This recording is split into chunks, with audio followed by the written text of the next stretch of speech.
রাষ্ট্র পরিচালনা করতে গেলে সিনিয়র জুনিয়র এক্সপিরিয়েন্স সবাইকে মিক্স করেই করতে হবে যদি আপনি চান। ছাত্ররা তো ডেফিনেটলি এই অর্জনটা সম্পূর্ণভাবে ওনারা এনেছে।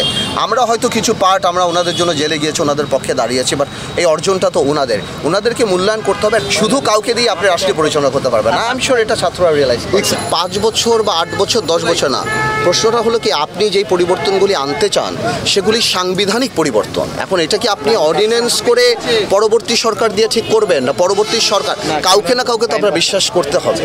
তো সেই ক্ষেত্রে আমার মনে হয় ছাত্রদের বা আমাদের রাজনীতিবিদদের মাঝখানে একটা সেতু বন্ধন হওয়া উচিত, যেখানে তাদেরটা আমাদেরটা সব কিছু দেয়, তাদের ডিমান্ডও ভ্যালিড 100%। প্রবলেমটা হলো এক্সিকিউশনের ওয়েটা কীরকম হবে সেটা নিয়ে আমরা চিন্তা করি। বাট আমার সাথে এখনও ছাত্রদের কথা হয় নাই, সো এই কারণে I am not in a position to comment যে আমি কীভাবে বলবো। বাট আমি এটাকে ওইভাবে সময় দিতে চাই না যে 5 বছর 3 বছর। করতে চাইলে আমরা 1 বছরও করতে পারি, করতে চাইলে আমরা 6 মাসও করতে পারি। না, আমার সাথে আন্দোলন চলাকালীন সময়ও কান, বাট আমার বাংলাদেশ জাতীয় পার্টির যে ছাত্র উইং ছাত্র সমাজ সেখান থেকে প্রচুর ছেলেপেলে তাদের সাথে কাজ করেছে ওইভাবে। বাট ডাইরেক্ট কানেক্টিভিটিটা আমরা ওইভাবে, যেহেতু আমরা পলিটিক্স করি, ওই পলিটিক্যাল কালারটা আমরা দিতে চাই নাই তাদেরকে, যদি সাথে করে এটা মানে কোনো দলের যাতে না হয়ে যায় ওই জায়গাতে। আমরা তাদের এই আন্দোলনের সাথে, আপনি তো জানেন আমি প্রথম থেকেই এক ছিলাম, যার কারণে আমি কথা বলেছি তাদের, যার কারণে আমার জেলে যেতে হয়েছে এটার জন্য। তো ওইটা ছিল, কিন্তু ডাইরেক্টলি বসে কোনো ফর্মাল মিটিং টিটিং হয় নাই। But I would love to sit with them, আর সামনে তাদের সাথে বসে কীভাবে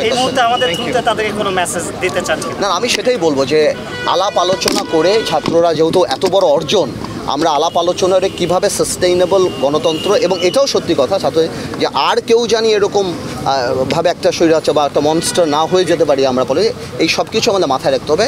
সবচেয়ে বড় কথা আমাদের বসতে হবে, কথা বলতে হবে, সেখান থেকে বের করে নিয়ে আসতে হবে। ঠিক আছে, এখন তো ইউনূস সাহেব হয়ে যাচ্ছে, আর বৈষম্য বিরোধী ছাত্র আন্দোলনে যারা ছিলেন ওনারাও তো খুব সিগনিফিক্যান্ট কাজ করেছেন। আমরা হয়তো যেটা 17 বছর আন্দোলন করে কাঙ্ক্ষিত লক্ষ্যে পৌঁছাতে পারিনি, ওনারা করেছেন।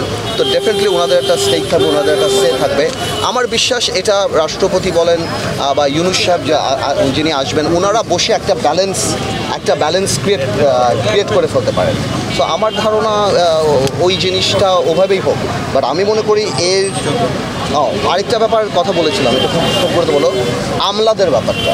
হ্যাঁ, আমি বলেছিলাম যে এই 15 বছর চাকরির কারণে অনেক আমলা দেখা গিয়েছে অতি আওয়ামী প্রেমীও ছিল, আবার অনেক প্রফেশনালও ছিল। এখন দেখা যাচ্ছে যে তাদের মধ্যে একটা ভীতি দাঁড়াচ্ছে।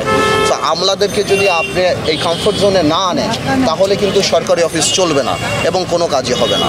সো আমার কথাগুলি শুধুমাত্র রাষ্ট্র জানি এই 3 মাস 4 মাস যাই হয়, আমরা তো এখনও বলতে পারি না যে কোনো ধরনের ধাক্কা না খায়, রাষ্ট্রের যেন ইকোনমি না হয়, মানুষের যেন কোনো অসুবিধা না হয়। আমার কথাগুলি বেসিক্যালি তার উপরেই ছিল।